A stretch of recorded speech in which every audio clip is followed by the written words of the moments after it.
coming up on this episode of the Roundtable.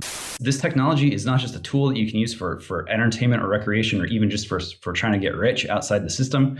God bless you if you want to do that, but it can be a weapon too. And it can be a defensive weapon and an offensive weapon. And if we're looking for ways to really reclaim our agency as citizens and as human beings over people in charge who are bent on reducing us to these sort of polyps that live in this tank, then we need to grab hold of this weapon and we need to use it for our own benefit starting right now.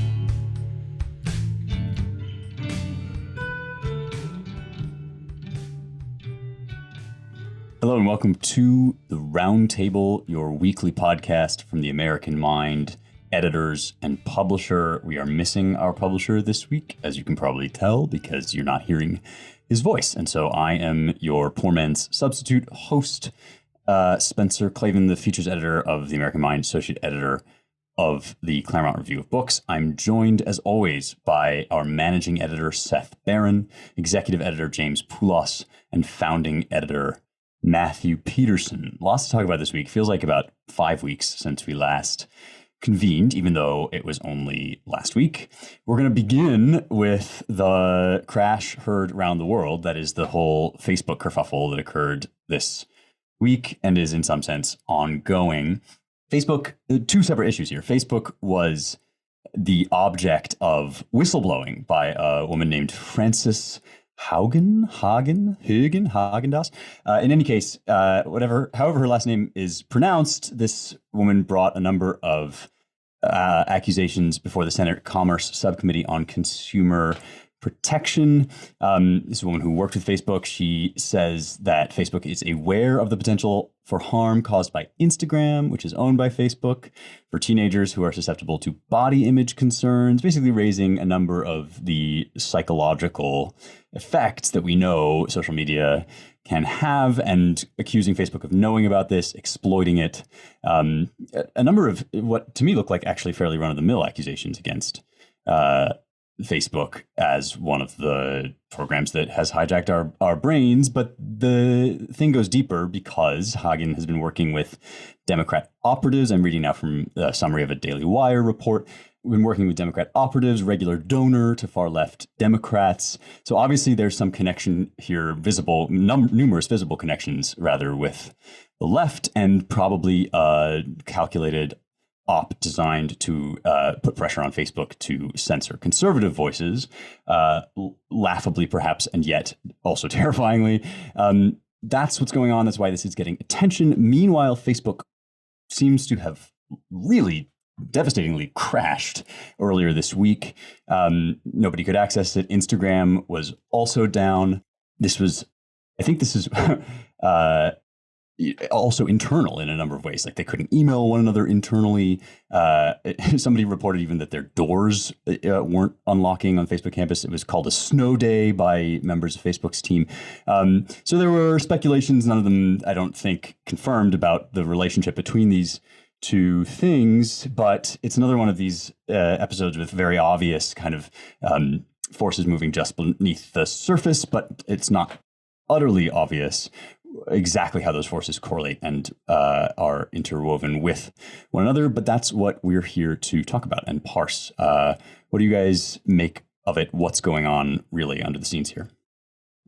Well, I will thirstily jump in first here. Please. I've got various forms of communication on my phone blowing up with people saying, what's going on? Is this an op? Is this a double op? What's the story with the whistleblower? And I think it's pretty simple. There are powerful interests in this country and outside this country too, but that's a story for another day, who want to put pressure on, cool, rich, sexually active libertarians in tech, mostly women, although they're few in number, they're influential. And they want to put pressure on them to believe or to accept that they have a moral obligation to help the state to stamp out opposition ideas wherever they are to be found online. That's the goal. And you can see it playing out in real time on twitter.com on, let's see, what was it? I have the receipts.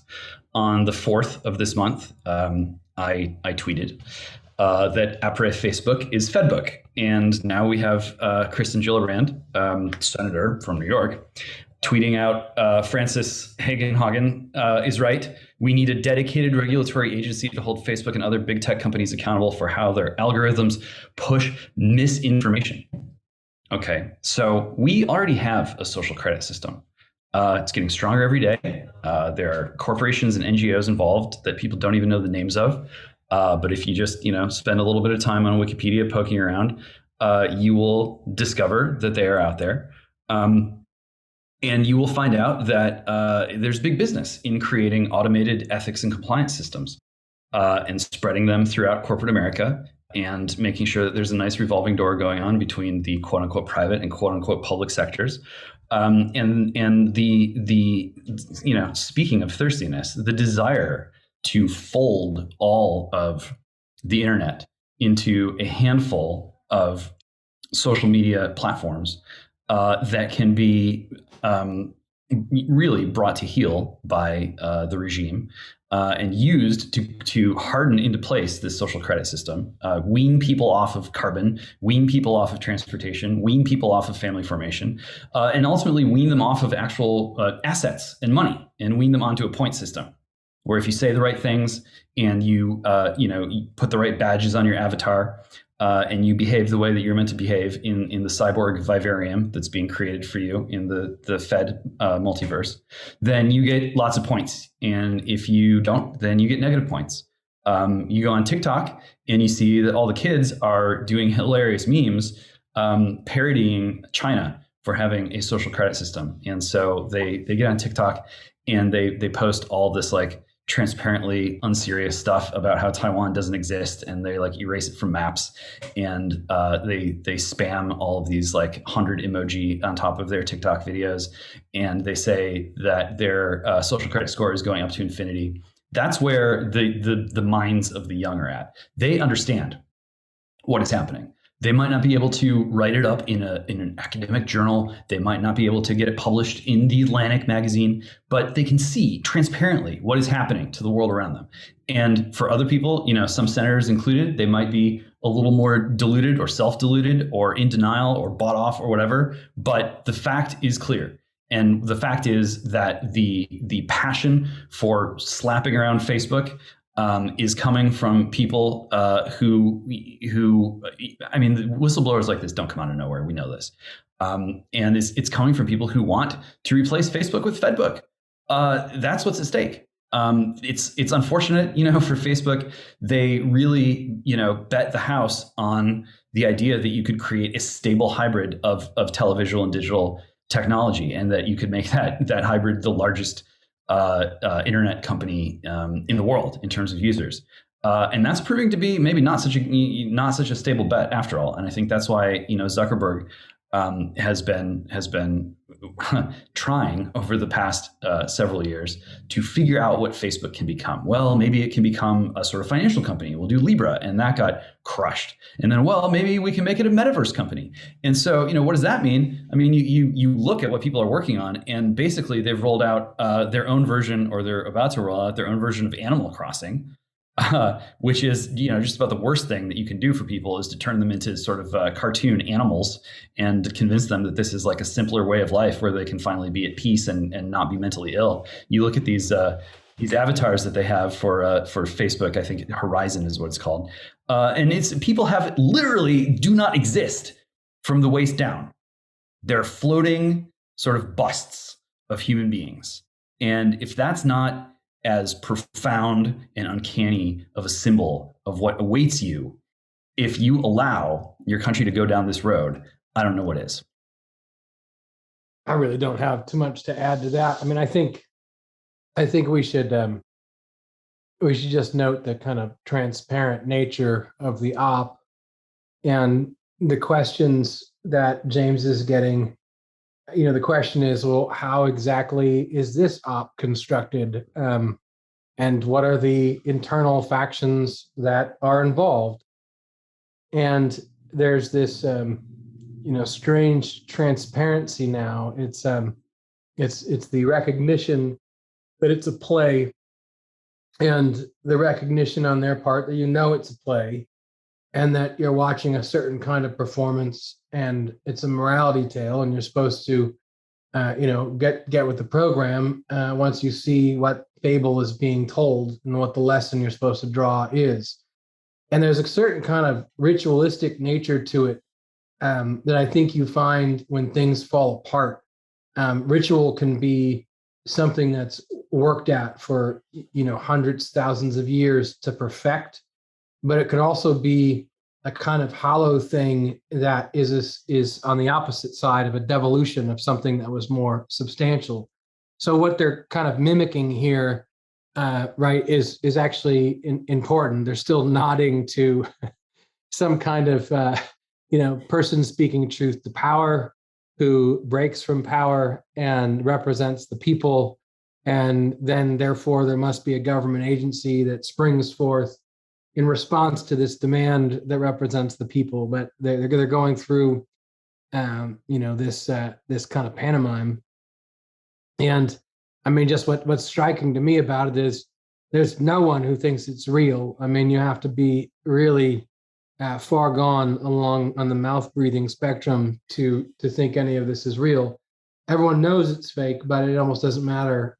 And that's the uncanny part of this for me, is that you understand something very, very important is going on, that some of the most powerful forces in the world are jostling for position to use this technology, this power, because they see it's like a fish tank that they can control, but the fish tank is billions of people within it, their data being harvested every day. And it's disgusting when you think about it, but they can't, the fight is over who controls it. And, I mean, here we are. I don't really, I don't really think that people watching, even of some kind of firm political persuasion, are very convinced one way or another. I think they're kind of confused. They know that they don't like Facebook, and then they try to map their politics over that. And I think there's a significant amount of confusion on the part of even the educated public on this stuff. I mean, yeah, Matt, I'm struck once again every time matters of social media or digital technology come up in front of congressional hearings.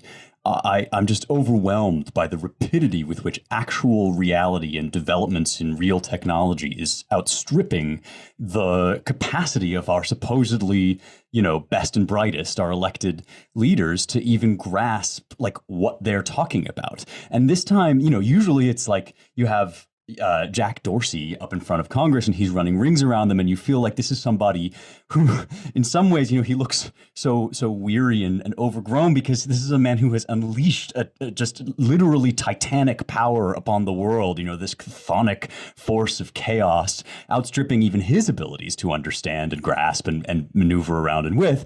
And he's being summoned in front of this tribunal of dunces who don't even know like what exactly they're talking about, who haven't even heard of like a podcast. And this time it's not even that they have somebody, whose capacity to grasp these situations is relatively high in front of them. It's like the whole thing is contained within this alternate reality where nobody's really talking about the real issues. I mean, this was epitomized by one of the Congress people, I forget who it was, used the term Finsta, asked for information on a Finsta, which, for those of you who don't know, that's a fake Instagram account. And as James points out rightly, this is a term in which digital natives, young people, are thoroughly conversant. And not only are they conversant, they don't even have to think about what it means. They're already miles ahead, building upon the foundation of just like how this technology works in their lives and in their minds and so forth. But there is this kind of Platonic cave effect where the sort of drama playing out, as you indicate, Matt, in the explicit drama, the surface drama, is like very, very obviously shadow puppetry, and not because of some elaborate conspiracy or things going on behind the scenes, although of course, like all of the players have something to hide, but simply because the thing that they're talking about is so much bigger than like this or that body image issue or this or that corporation. It's about this form of technology, this tool reshaping us into human torsos, as James indicated, right? And that's such a, seismic transformation, such a philosophical, theological shift in the way we live our lives that, like, I don't really think our Congress people are even intellectually equipped to begin handling it. And so all they can do is just kind of like throw these shadow puppets up on the wall for themselves and their constituents to like point and dance at. Meanwhile, the actual developments are going on kind of on TikTok and behind the scenes. But I mean, we should say, I think that's absolutely right. We should say their lizard brains are triggered because what the attraction here, which is incredibly powerful, is, I mean, the usual game was any kind of comms technology. If you get big enough, the feds come knocking at your door and they say, nice big company here. Shame if a monopoly antitrust suit happened to it. By the way, AT&T, we need to listen to people's phone calls, and we can all live happily together if you let us do that.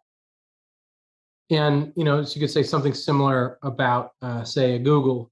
You're big enough, you're doing comms, but I mean, Facebook is so appealing because it still is the driver of news and the narrative. The articles that you see there, it's still a primary way that people get their news. And, I mean, just the numbers just bear that out, even though, probably a lot of listeners are more in tune with Twitter. And so the temptation of all of this to actually shape the flow of content, to be, to take the job of the producer from the old networks directly, and the producer, by the way, who was always a lib and in the tank anyway, but you would actually start to manage that flow, essentially state-run media, that's one step removed. I mean, that's just too tempting, but it is. I mean, their knowledge of it is comical, and it's actually terrifying when you look at it and you think, this is where their basic incompetence falls. It's fine if you're older and at some point technology takes you over. Like I'm ready for the day. I found myself getting drawn back into following it, but that's fine. What's not fine is you can't even be briefed or bothered to do the basic research and think, with some kind of wisdom, because you've seen a few of these changes about it. And that's clearly where we're at. So this is a very dangerous situation because they're idiots. And if, we got to talk about some things that, are actually somewhat cutting edge. Whether they succeed or fail. I mean, I'm fascinated with this Axie Infinity, Ethereum's, NFT game. If anyone is aware of this, I mean, this is like blockchain Pokemon, which has already done well over $1 billion in sales. And even if all this fizzles and is a fad or whatever, when you really look at what's going on here, I mean, this is insane. It's pure insanity. And it also, though, opens the mind up to some of what is going to be possible, even if Ethereum fails, and even if you think NFTs are a bubble, the kind of thing that we're moving into is way beyond, and just with crypto generally, is way beyond what we're even talking about with Facebook. And we can't even grapple with that. So this has to be treated, I think, like many of our friends do, as an advantage. It's a weapon, because if we can get to that technology, and a lot of those people are much more amenable, they oppose the Borg, and if we can find ways to use that in a way that might save us, and get on that sooner rather than later, we'll be in a good place. But I mean, I don't even think that all we can do with politicians is make sure that they keep it free, as James talks about. We need a new addition to the Bill of Rights. As long as the politicians keep this area free, I think there's some degree of hope that it can be used for some good, or at least to mitigate the effects of this power grab. Yeah, I mean that's why I just want people who are listening to understand very clearly that like if insiders in Silicon Valley want to make cartoon monkeys and sell them to each other on the internet, like we'll see what happens, we'll see how that goes. But the reality is like that's not a Second Amendment for compute, which is what we need. Americans need control over their own data, control over their own data centers, the right to have computers that are powerful enough to mine Bitcoin in the first place. So that they're not just seeing this as another asset class that's sitting in the same Wall Street basket as everything else. And it's not just sort of cartoons that you can NFT. I mean, this is why my new book is coming out on Bitcoin. It's being published to the chain. I'm NFTing the book. This technology is not just a tool that you can use for entertainment or recreation, or even just for trying to get rich outside the system. God bless you if you want to do that, but it can be a weapon too, and it can be a defensive weapon and an offensive weapon. And if we're looking for ways to really reclaim our agency as citizens and as human beings over people in charge who are bent on reducing us to these sort of polyps that live in this tank, then we need to grab hold of this weapon and we need to use it for our own benefit starting right now. So if you go to humanforever.us, you will find that you can sign up right now for my book. It's called Human Forever. It's about the digital politics of spiritual war. It's going to be out on Bitcoin, and it's something that may sound arcane or odd to some listeners, but it's pretty straightforward. Once you jump in the pool, you can swim around, and it's all about taking that first step. So, this is serious stuff, and the learning curve can seem steep, but honestly, once you get started, I mean, just a couple of years ago, I knew almost nothing about this stuff. I had a gut feeling that if political theorists couldn't say anything about technology, then political theory was going to die as an academic discipline. That seemed painful to me since I spent several years of my life getting a PhD in political theory. I looked all around, and who's out there like Jason Stanley at Yale saying that fascism is rampant in America because people honor their fathers and the memory of their ancestors. It's embarrassing and it's pathetic, but even still worse than that is it's becoming obsolete. And if we want to maintain any sort of through line, any kind of cultural continuity in our civilization, we have to set it up on a footing that is going to survive and thrive in the digital age. And that means ordinary people learning about Bitcoin, figuring out how they can put their own, create their own culture, things worth remembering, things worth valuing, buying, selling, and sharing them freely and independently of a financial system and what's being described as a social policy system now. That has, one destiny in mind for you, and that's incorporation into a Borg that you don't control, where your soul is not taken seriously, probably one where, God is considered not to exist. And that's not just at odds with America, that's at odds with everything that has made human civilization real and lasting. It's key to our mental health, it's key to our physical fitness, and it's key to our ability to keep everything that we have inherited, all of our blessings and gifts intact. Those are the stakes, and so it's don't let the uncertainty of stepping into Bitcoin make you shy or make you want to delay and maybe I'll figure it out tomorrow. Take that first step. It's waiting. That's what my book is here to do, to help you do. Come on in. The water's fine. Well, you stole what I was going to say, James, which was go to humanforever.us. So I'll just say that again and then move on to our next topic, which is the predictable but still horrifying identification of school board moms and concerned parents as domestic terrorists.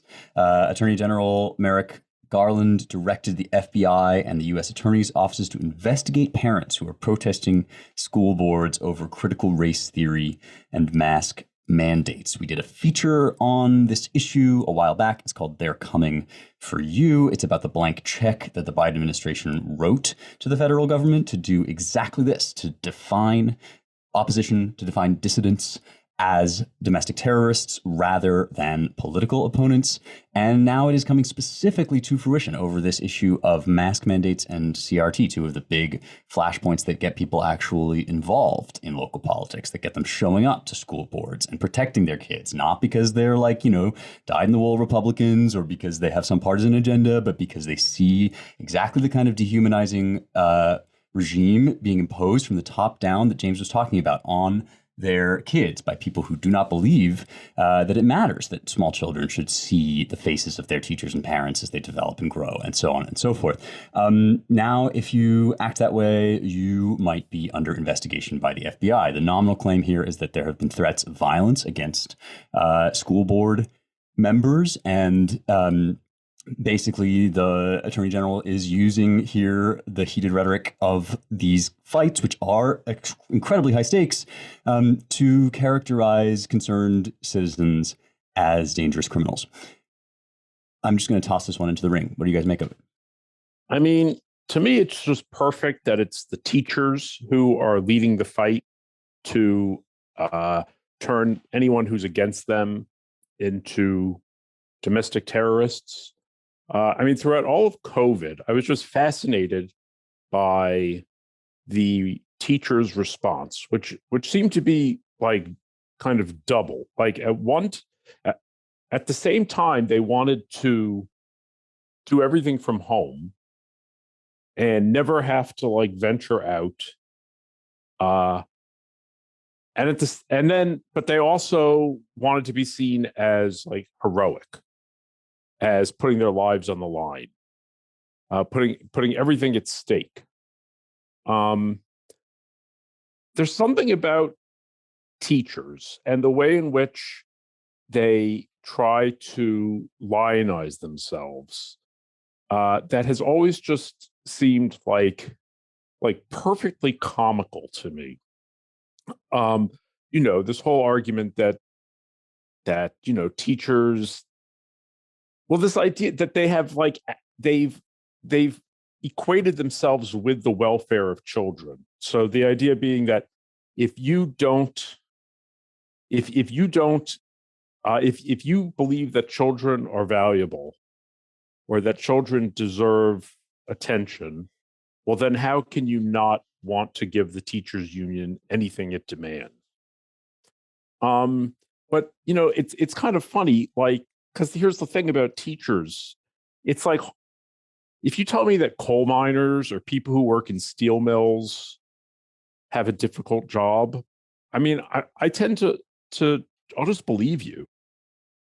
But everybody went to school. Everybody's had a lot of experience with public school teachers, or most people have, and they know pretty well what it is that these people get up to. And so the idea of a bunch of hysterical teachers demanding that anyone who opposes them, because it's exactly the teachers' petty tyranny of the classroom. Teachers think they're the smartest people around because they spend all their whole day with children. So to them, the entire republic is just children, wayward children who need to obey. So this idea that they essentially want to send the American public to the principal's office and have them, either get detention or be put in detention. I don't know. There was something about watching videos of teachers throughout COVID, crying in their cars on the way to TJ Maxx and to do whatever the hell they were doing in teaching class from their, sitting in the TJ Maxx parking lot. That just seemed to really encapsulate the whole experience of the cat lady, wine mom, public school teachers union experience. Yeah, there's some. Sorry.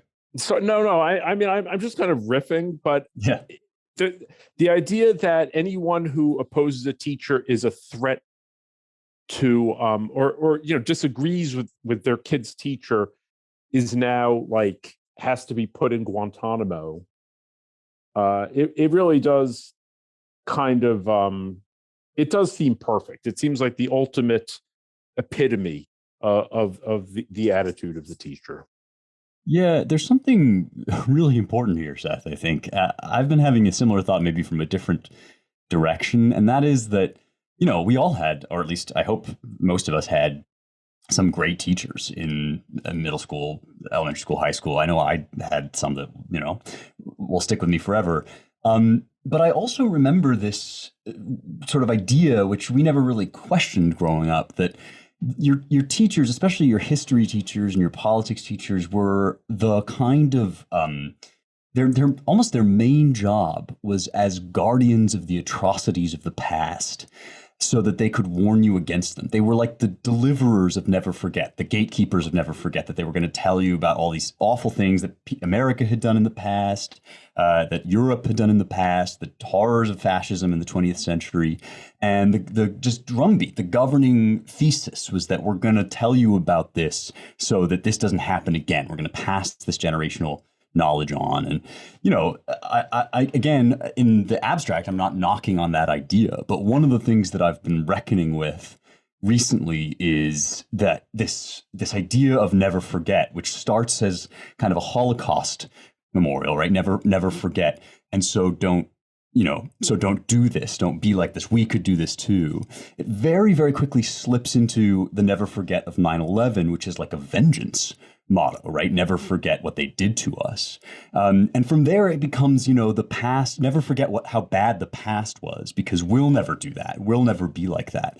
And of course, if the wisdom of the ages teaches you anything, is that the people who are confident about that are exactly the ones who are walking right into the same mistakes. The people who live in this mindset that, they are the purveyors of purity over and against their forebears, who made these terrible mistakes. Like, there is something kind of tragically poignant and fitting about the fact that, like, those are the people who are now becoming these little totalitarians who are like rubbing their hands with glee at the idea of people being marched off to the gulags because they have a different political opinion or they want to say in what their kids are learning, right? I mean, and that, of course, the other strain of all this is Terry McAuliffe, governor of Virginia, just came out and said, like, shut up and sit down. Like, parents have no say in what their kids learn. This is a long established progressive idea about education that it basically, which comes to us from like Prussia, like that the state is basically in the business of taking your kids away from you and indoctrinating them in the governing regime ideology. It's like kind of it's bleakly humorous, but also, again, horrifying to watch them morph in real time into the thing they always said they were warning us against.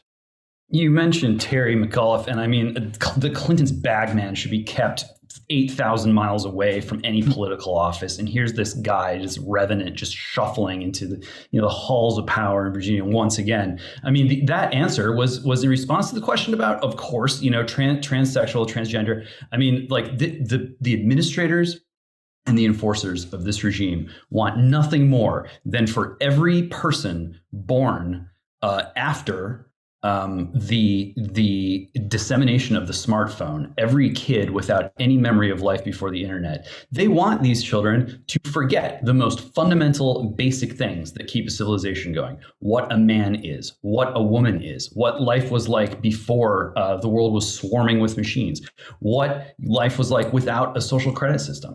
What it is to have a multi-generational family, what the goods of the family even are. They want all of these things to be forgotten and replaced with not just the content of their choosing, but with technologies that form people in a manner of their choosing. So that they forget they have souls, that they forget what a human being really is, what our human capabilities and competencies and our equipment actually are. To forget that there's a difference between the brain and the mind and the person. All of these things are being effaced, and the model of education that they have in mind is one that hinges on the idea that the memory is not to be trusted, that the human memory is bad, that your brain's a computer and computers are better brains than brains themselves.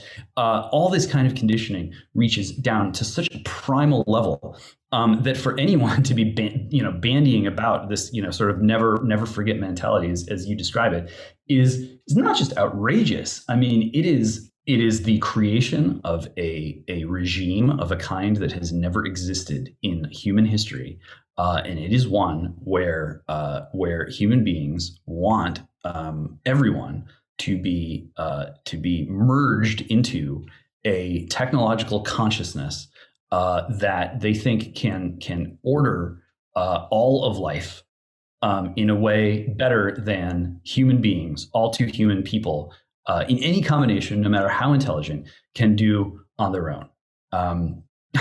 And that is the educational plan for America's kids.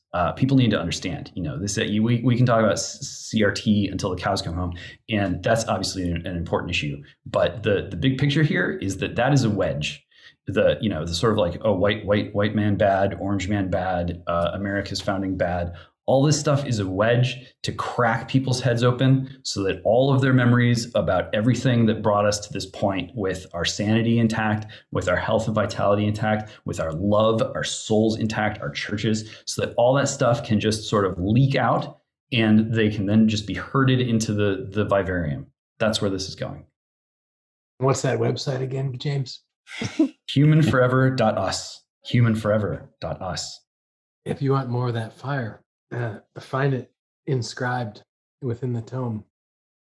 More prosaic point, I'll back up a little bit. I want to go to the story of this FBI thing a little bit. Couple striking facts when you watch it play out to kind of look at the direction of the maelstrom and read the tea leaves.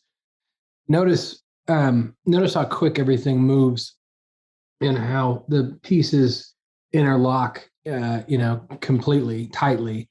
So the lefty school board organization, right, writes this letter, and it's not even, it's all show, right? I mean, the letter is written, and then the reply comes days later.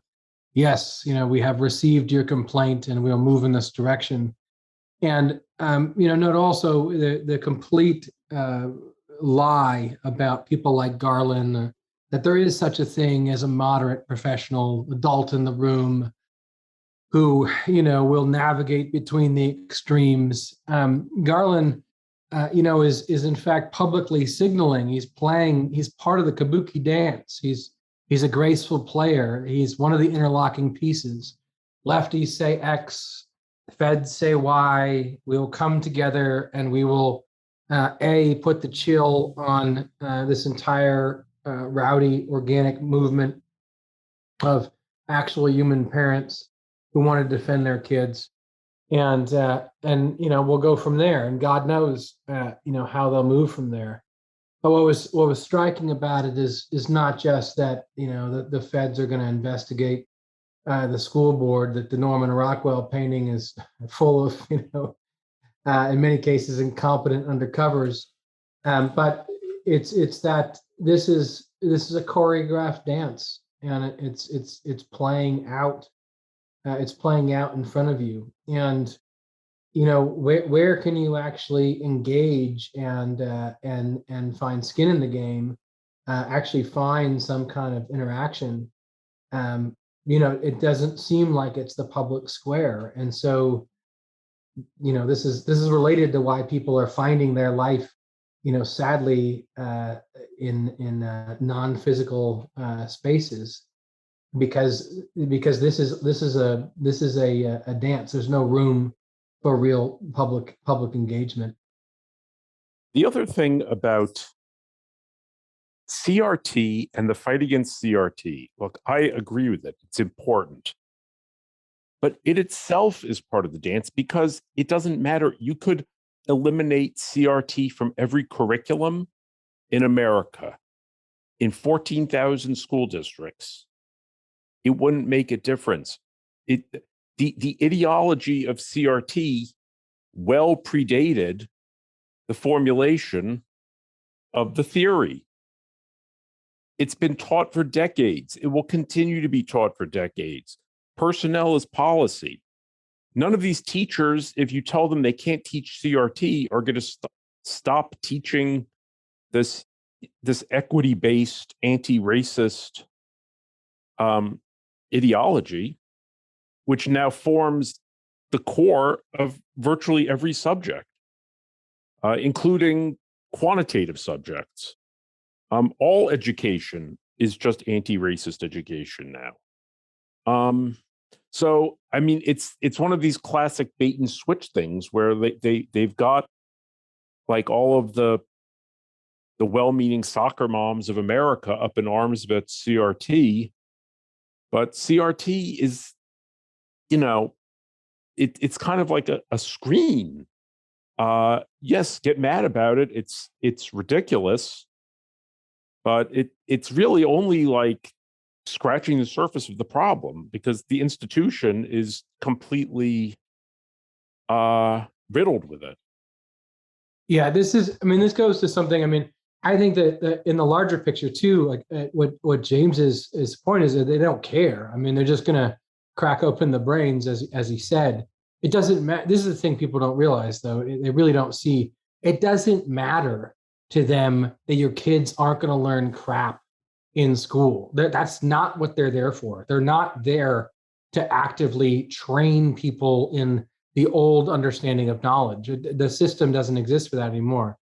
But I think that the one thing that's interesting about your point, Seth, is that if you realize that, once you start to internalize that, you can go to school board meetings, you can pass laws, but if it's these people teaching your kids, it's over. Then the options become very interesting. Like you don't necessarily then have to abide by this system.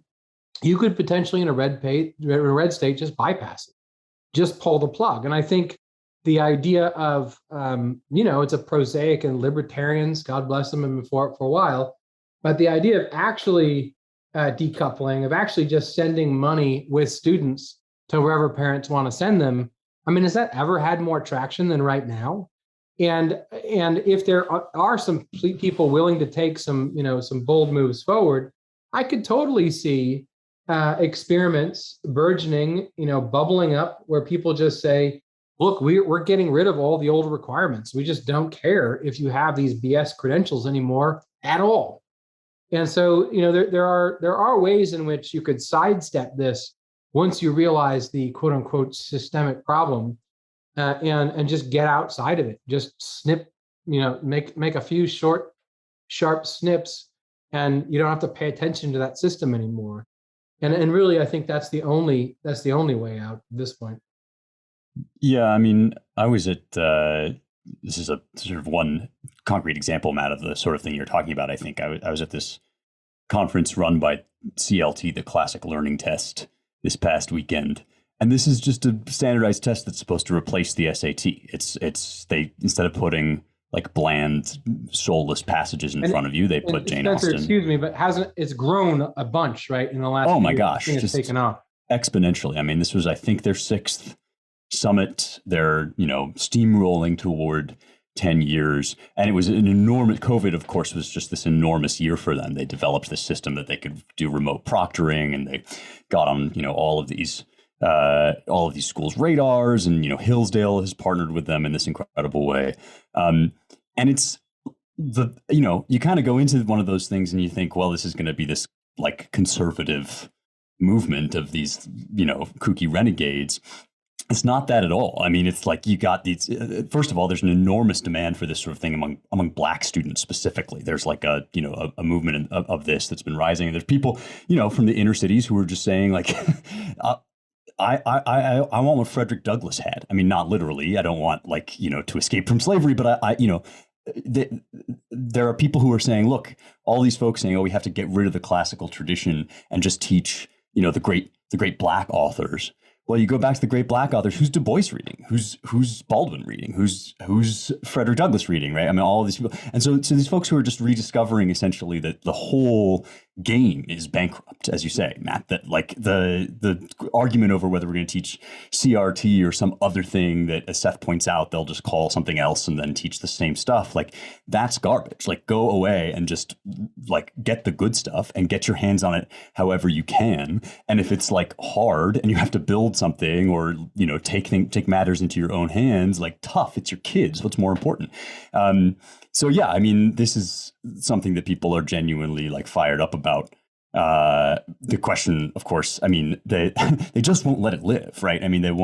They can't abide the idea that it's happening elsewhere because, as James so eloquently points out, like there is no version of this that doesn't involve There is no version of the Borg that doesn't involve 100% buy-in. What's the Borg slogan? You will be assimilated. Because if you're not, if there still exists some potential or possibility for the idea that there was once something better, then the Borg is perpetually under threat. So that's the race. That's the fight we're in. We're running out of time, so I want to just introduce one other thing we wanted to talk about. I'm going to mention, since James has had to run, that you can go to humanforever.us to get his to pre-order his book and find out more about what he's talking about. But now, let us now discuss why Dr. Fauci. Everybody's favorite punching bag doctor was in the news this week. He was asked whether people may gather for Christmas. A question whose premise is already kind of galling, but he said something like it's too soon to tell. Then, interestingly, he seemed basically to roll this back. Came back and said, I plan on having Christmas with my family. You should try to have a normal Christmas.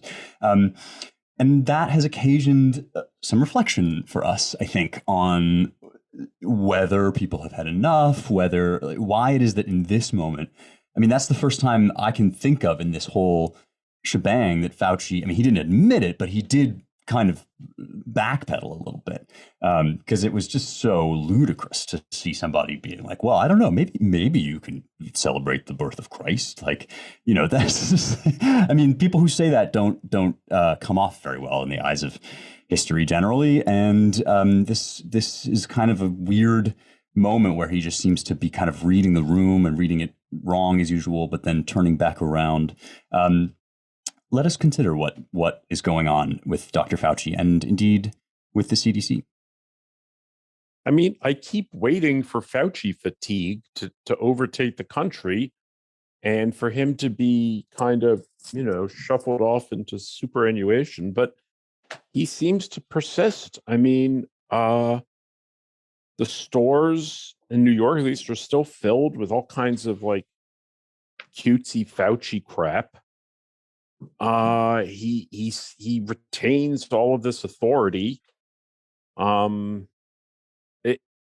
me, he just seems like a ludicrous tyrant. But I don't know. People seem to like it. I mean, don't you think there's something?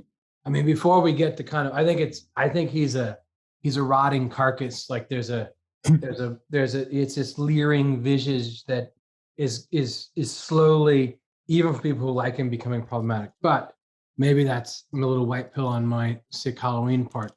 But yeah, don't you think like some of these people, he is a figure of comfort, and it's like a wholesome comfort, but then it gets kind of creepy where he becomes a sex symbol, which they love to talk about. He's a sex symbol. He's actually written up in some woman's book of 10, 20, 30 years ago. He was still old then. I don't know. Doesn't matter.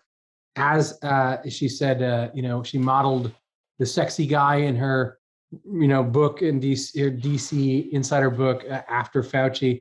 But now it's like this weird combination of like wise grandfather who calms us and we love, who's a hero, and to like some really weird, sick stuff. And that was certainly a big part of maybe the first half of this. Now I do question whether that's still as popular, Seth. I wonder. I mean, I think with some of the vax mandates and some of the things we've seen in the Biden term, like the last half, say, of the time Biden's been in office, I do feel like something has changed. And I'll put it to you this way: I noticed that in the absence of media and memes that are properly focused and harsh enough on Fauci, I see people kind of trying to create their own. I see this kind of blind rage, obviously, on one side of the country, because he's the great Rorschach test. You see his face, and either you think, oh, grandpa, or have weird sexual feelings of attraction. And then on the other side, it's just like blind rage. Like this is someone you want to see drawn and quartered in front of the entire country. But I feel like something has changed, and I might be crazy, where his support is not the same as it was, and now he's just this kind of hollow skin carcass, just leering, like lit up by a flashlight, a kind of marionette, like saying these things. And it's like freakish and demonic. Like I this is all very personal to me because I'm also involved in a media company that I would love to just destroy him. I'd love to just take him out. Well, I mean, at the risk of beating a horse that I have been beating basically since March 2020, right?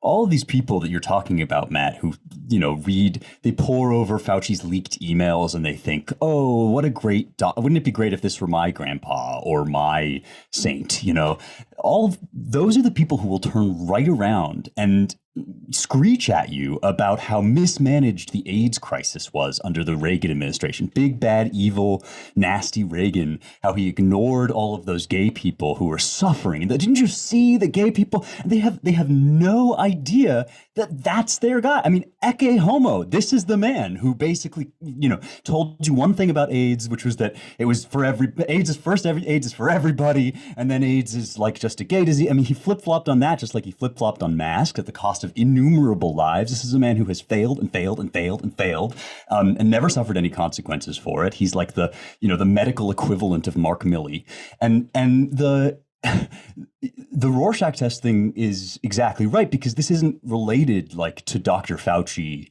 the actual human being existing in space and time with a history of events that he's been involved in. If it were, like, he would not be the darling of the left, who are basically acting one way toward him on COVID and another on AIDS. I mean, this is like, as you say, Matt, this is somebody that we need psychologically, even to hate, like not even just the left who needs him to like trust in and pray to, but like we also need him to be enraged at, because like he's this representative of something so profoundly rotten in the state of Denmark, so much worse than this one feckless bureaucrat who has messed up these several major issues and caused all this suffering, right? The fact that he's still there is the problem. The fact that like there's an entire system that puts the Millies and the Faucis and everybody else, and the Bushes and the Bidens and the Clintons, right? Like perennially in positions of unaccountable power over us, where they can just fail and lie about failing and fail some more and never be taken to task for it. Let me just, I don't want to take up Seth's time too. I want to hear what he has to say about this, but I want to just go for broke, because maybe we can get a crowdfunding source or someone out there who wants to fund this can do it, because I could do it, I could put it in motion tomorrow, and I really want to do it, but I need to be able to budget the money for it. And so the idea though is this is the kind of thing that needs to be done for Anthony Fauci. So it's just, look, he's deep in the dream world of everyone. Like his face is something people have seen for the last year, and it's associated with their deepest fears of dying and disease and whether they're going to be saved, and the biggest like life and death issues. So you see his face and it touches everything. Well, this is the kind of thing the right should do, but does not. Okay, and this is the kind of thing that the conservative donors, they would look at me dumbfounded, but our audience is a little different. For Fauci, you need something that's outside the box like this, which isn't all from me. A creative friend came up with some of it, and I fine-tuned it. But imagine it's like an MTV music video. You see the words on the side. It's all black screen, right? And all of a sudden, you just see this big paper mache, like Jack in the Box, freaky as hell, Fauci head on a real dude, little guy in the black suit. And it's all black, and then all of a sudden you see his face. You're like, oh my God, that's Fauci. Oh, and it's like a real guy with the head. That's really weird. And then he's looking in this window in a suburban neighborhood, and the TV is on, and there's this family watching TV, and you're like, what the hell is going on? And there's kind of like an alt rock band, some guys in their 20s I know with a great band, playing this song, and it's a little like a little grungy, a little rocky, but made by young guys. And the song doesn't really have much to do with the video. It's in classic style. But all of a sudden, Fauci like sneaks in with the head, gets up behind people and starts grabbing them throughout this suburban neighborhood. It's like a horror video. And when he grabs them, they fall down and they come up, and they got the Halloween mask, men, women, and children, after he grabs them. And the Halloween mask is of Fauci himself. And then at some point, bear with me, I'm going to just go for broke here. At some point, he blows this like weird demonic whistle or horn, towards the end of the video. And then all of a sudden, everyone runs out from their houses with Fauci Halloween masks. Well, the big paper mache Fauci with the suit is in front of them, and they all just start dancing in the street at night. And then, it fades to black, and that's the end of the music video. Okay, maybe that's crazy, but that's the kind of thing that would need to be done to get into the dreamscape to really start moving the dial on this guy. The left would have done this. This is the kind of thing they did to Bush all the time. This is the kind of thing you could do with him because it's so deep. And so you find some creative people and you could really puncture this guy's image. What I just described might sound crazy to you, but it's the kind of thing people who don't even pay attention to politics to be like, did you see this? What the hell is that? Anyway, I need about $50,000. I'll make it tomorrow. Seth, somebody give Matt $50,000. Seth, do you have any last words? He deserves a word on that. I like the idea of Fauci as like the as zombie. I mean, that sort of sounds what you're describing, like some kind of like viral replicating virus that infects everybody, destroying things, destroying the fabric of community and the family. I don't know. I hope that we can that things turn on this guy. To me, though, it's just to kind of connect this to our last topic, the idea of the teachers union members weeping in their cars, drinking wine through a straw in the TJ Maxx parking lot and fantasizing sexually about Tony Fauci. That to me just kind of sums up where we're at with the regime control. I want to break up that vision for them. I think at this point our listeners are so disturbed, you two, that we have to stop. We have zombie Fauci. Okay. We have wine mom sex fantasy about Fauci. Matt, you have something to say? One brief thing. I wish James was here so I could argue with him in case he disagrees, but I just want to point out when I brought up Axie, the game I'm talking about that's on Ethereum. This is a great example because it's not serious, as James said, but this is something with 1.5 million users, and people are saying it's worth $30 billion now, like one of the biggest game companies in the world. I'm not sure, that's an exaggeration, but the amount of people that are drawn to this NFT game, if you look at it and realize what it is itself is not serious, but start looking at how it works, I think you start to see what, the more serious side of crypto, which is Bitcoin, you start to see what's going on there. Even though it's just a silly game, this is something that the structure of it is very interesting and will actually tell you a lot about this new movement moving forward. But I'll shut up there. No, this is good. Okay, people now have many actionable items, which is excellent since folks are always looking for that. Thank you for listening to the Roundtable. If you want to support our work, visit claremont.org/donate. Visit humanforever.us.us. Visit newfounding.org and hit Matt up about his anti-Fauci campaign. And if you want to learn more about all our projects in writing, visit our websites at americanmind.org, claremont.org, ClaremontReviewOfBooks.com, and our brand new Washington, D.C. based Center for the American Way of Life at dc.claremont.org. It's Washington, D.C. based in both senses of the word, both because it is based there and because it is based there. Please rate, share, and subscribe at Apple Podcasts or wherever you get your podcasts. Thanks to the production and engineering crew, Jake Gannon and Annalisa Lee, and thank you all for listening. Talk to you next week.